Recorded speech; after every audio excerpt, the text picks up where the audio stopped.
Millennial Civil War? I'm Michael Smerconish in the Philly Burbs. Many Americans are worried about making ends meet, unsure that they'll be able to maintain their standard of living in retirement. And yet at the same time, a Wall Street Journal story this week said that 401k balances are creating a record number of new millionaires.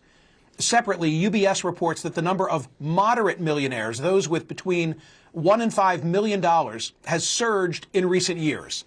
Fidelity alone now counts a record 654,000 individuals as 401k millionaires at their brokerage, while UBS says that households around the globe with between $1 and $5 million in assets have more than quadrupled since 2000 to over 50 million. In fact, UBS estimates that in the U.S., we added more than 1,000 new millionaires each day last year. And many of those newly minted millionaires will now be part of what's called the Great Wealth Transfer. Over the next 20 to 25 years, research from Cerulli Associates estimates that between 84 trillion and 124 trillion in U.S. wealth is going to move from baby boomers and older generations to their Gen X and millennial children, to their grandchildren, and to charity. To put that in perspective, the high end of that prediction, $124 trillion, that's more than 4 times the size of the entire U.S. economy. And nothing like this has ever happened before. According to Chase Horton, his projections at Cerulli, and he'll join me in a moment, boomers alone will pass down more than $53 trillion. About $72 trillion will go directly to heirs.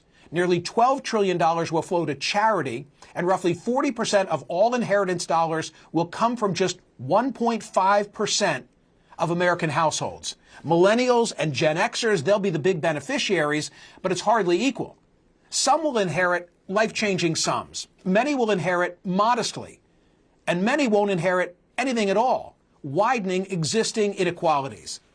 This massive wealth transfer is going to affect everything from housing markets to investment patterns. Younger Americans who inherit will be able to buy homes in places they previously couldn't afford.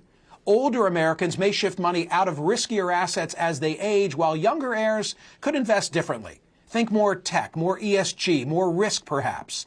And Washington is already eyeing the opportunity or the temptation to revisit estate taxes, capital gains rules at death, and charitable giving incentives. And then there are the political ramifications. In the 2020 election, voters under 45, mostly millennials, they backed Joe Biden over Donald Trump, while voters 45 and older, including most Gen Xers and boomers, favored Trump. In the 2024 election, exit polls showed a real shakeup. Gen Z backed Harris, but by only a few points, far tighter than the Democratic advantage in 2020.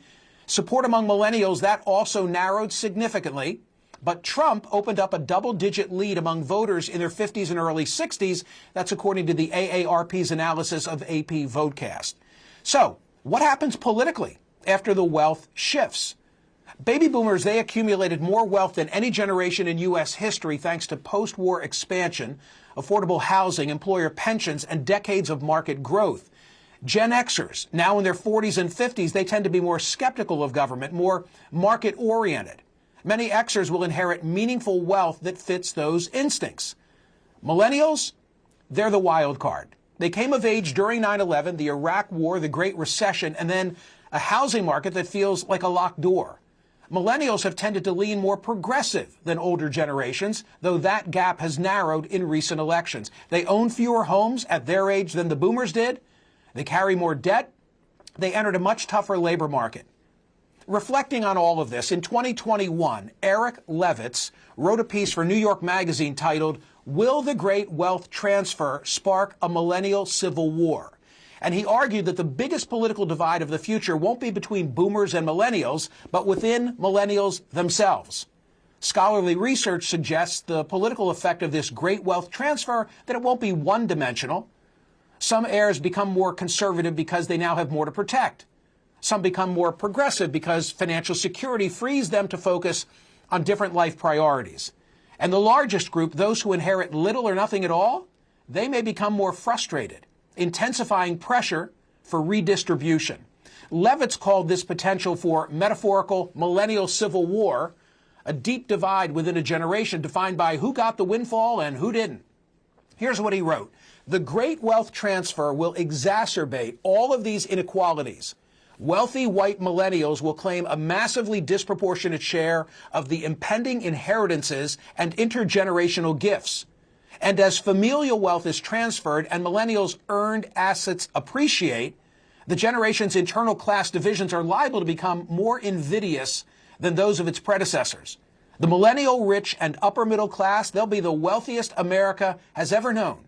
Working class millennials, meanwhile, are poised to enjoy less economic security than their parents as their wages fail to keep pace with the rising costs of housing and health care. And there's another part of the transfer that we rarely acknowledge, the inheritance of stuff.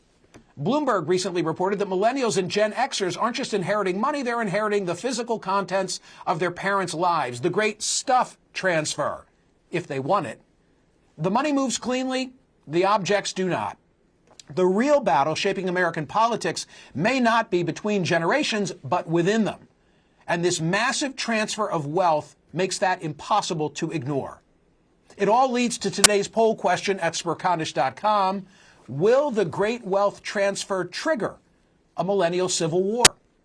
Joining me now is Chase Horton. I just referenced him. He's the Associate Director of Wealth Management at Cerulli Associates. Okay, Chase, what accounts for this? Why has it never happened before to this magnitude? Yeah, Michael, thanks for having me. There's really three main factors that we find are really accelerating our expectations for wealth transfer going forward. The first one is just the broad level of wealth that's been created in the United States over the past 10 to 15 years since the Great Financial Crisis, where on an inflation-adjusted basis, we've seen wealth more than double.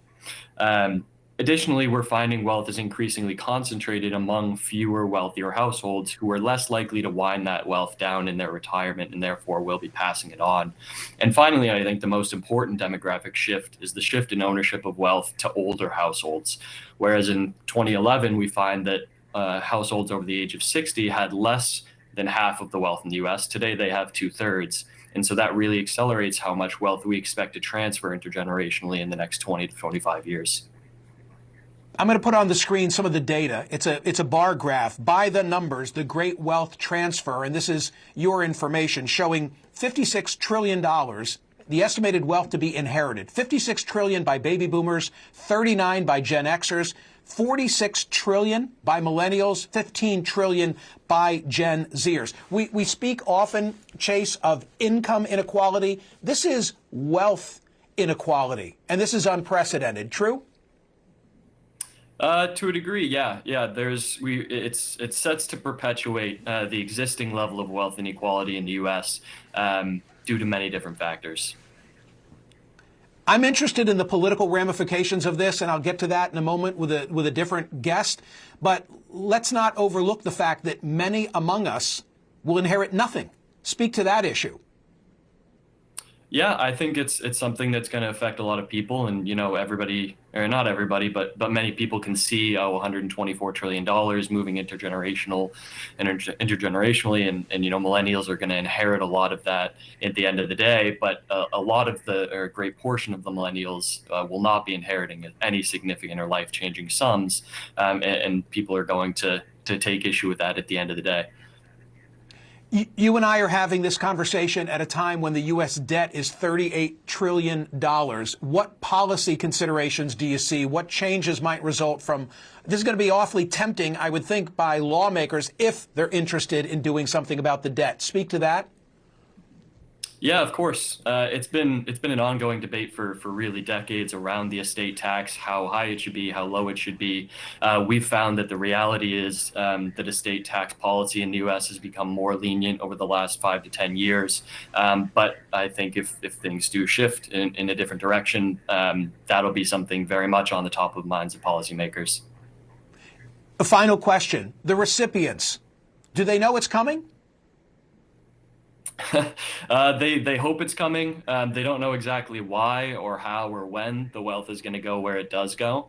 I think something that we find is that there's a lack of communication and education across generations, and that's something that we at Cerulli advocate for our clients in the wealth management space. Is that talking more about the why the wealth is moving and where it's moving is more important than talking about what's moving and how it's moving. Chase, thank you very much.